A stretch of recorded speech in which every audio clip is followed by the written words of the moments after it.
A couple months ago, my friend's cousin, a single mother, had gotten a new cell phone. After a long day of work, she placed her phone down on the counter and started watching TV when her son came to her and asked if he could play with her new phone. She told him to not call anyone or mess with text messages, and he agreed to do so. At around 11:20 p.m., when she was getting tired, she decided to tuck her son in and go to bed herself. She proceeded to his room to see that he wasn't there. She went to her room to find him sleeping on her bed with the phone in his hand. Browsing through her phone, she noticed only minor changes such as a new background, banner, etc., and headed towards the pictures section. She began deleting the pictures he took when she came across the last one. When she first saw it, she couldn't believe it. It was her son, sleeping on her bed, but it was as if the picture was taken by someone else above him. It shows the left half of what seems to be an elderly woman's face. In any city, in any country, go to any mental institution or halfway house and you can get yourself to. When you reach the front desk, ask to visit someone who calls himself the holder of the end. Should a look of childlike fear come over the worker's face, you will then be taken to a cell in the building. It will be in a deep hidden section of the building. All you will hear is the sound of someone talking to themselves echo the halls. It is in a language that you will not understand, but your very soul will feel unspeakable fear. Should the talking stop at any time, stop and quickly say aloud, "I'm just passing through, I wish to talk." If you still hear silence, flee.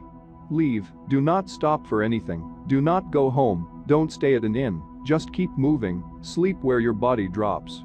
You will know in the morning if you've escaped. If the voice in the hall comes back after you utter those words, continue on. Upon reaching the cell, all you will see is a windowless room with a person in the corner, speaking an unknown language and cradling something. The person will only respond to one question. What happens when they all come together? The person will then stare into your eyes and answer your question in horrifying detail. Many go mad in that very cell. Some disappear soon after the meeting, a few end their lives. But most do the worst thing and look upon the object in the person's hands. You will want to as well. Be warned that if you do, your death will be one of cruelty and unrelenting horror. Your death will be in that room, by that person's hands. That object is one of 2,538. They must never come together. Never. I don't come here. But I thought you'd like to know this. I won't bump this. I won't respond. But I need to tell someone. I have a 1.5-year-old nephew. We play all the time, and he's a jolly little kid with a Charlie Brown head and a lot of energy. When he first started talking, he would say things silly, Popeye is Poopeye and Seahorse is he's horse, but one thing he would say no one remembered him teaching him. Geppo.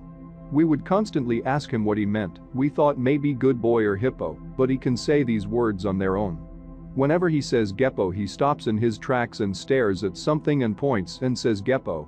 His mother assumed, like we all did, that it's a nonsense word he uses to describe something he doesn't know. I thought that.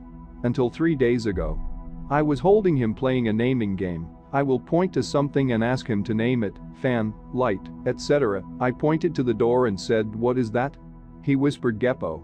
I said, "No, that's a do." And then I noticed it. His eyes training to focus on something between the actual door and himself.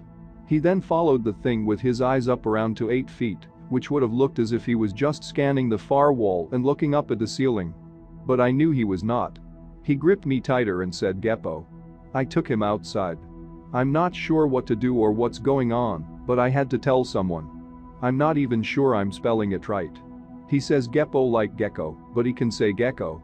I googled scary for the image. I know you guys like the scary stuff. Good night. I feel a bit better sharing this. Thanks. Life as you know it is a lie. It seems so realistic to you, but all dreams seem realistic when you're dreaming them. But remember that day you fell off your bike? Well, that was more serious than the scrape on your palm and the bruise on your knee.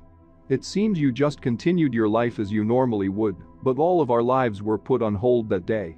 And we all spend day after day in your sterile hospital room, watching machines feed you and breathe for you, hoping and praying that you'll wake up.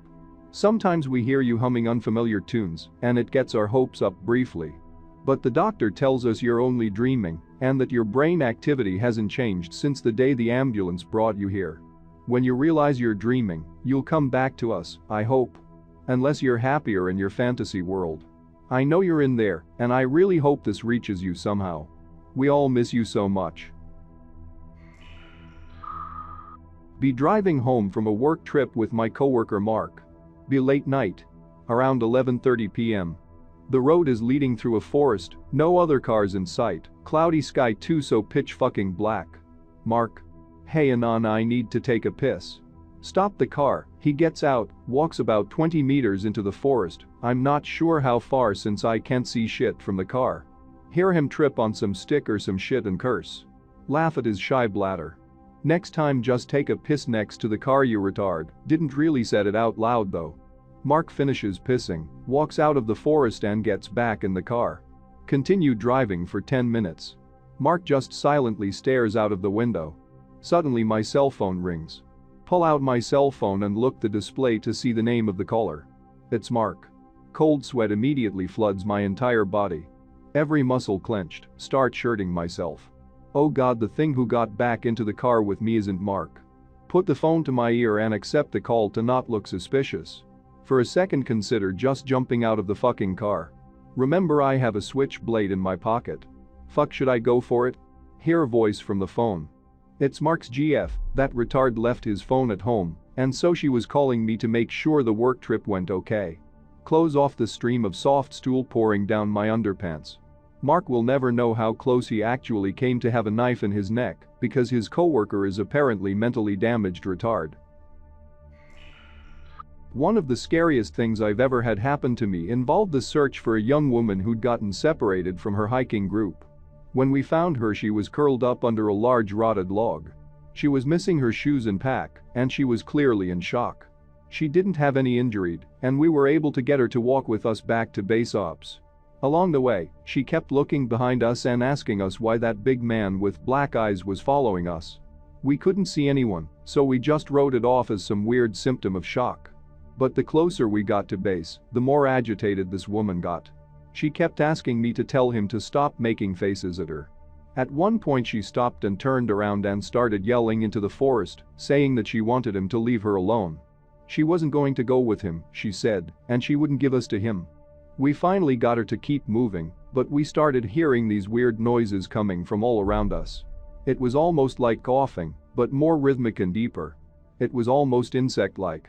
I don't really know how else to describe it. When we were within sight of base ops, the woman turns to me, and her eyes are about white as I can imagine a human could open them. She touches my shoulder and says, "He says to tell you to speed up. He doesn't like looking at the scar on your neck." I have a very small scar on the base of my neck, but it's mostly hidden under my collar, and I have no idea how this woman saw it. Right after she says it, I hear that weird coughing right in my ear, and I just about jumped out of my skin. I hustled her to ops, trying not to show how freaked out I was, but I have to say I was really happy when we left the area that night.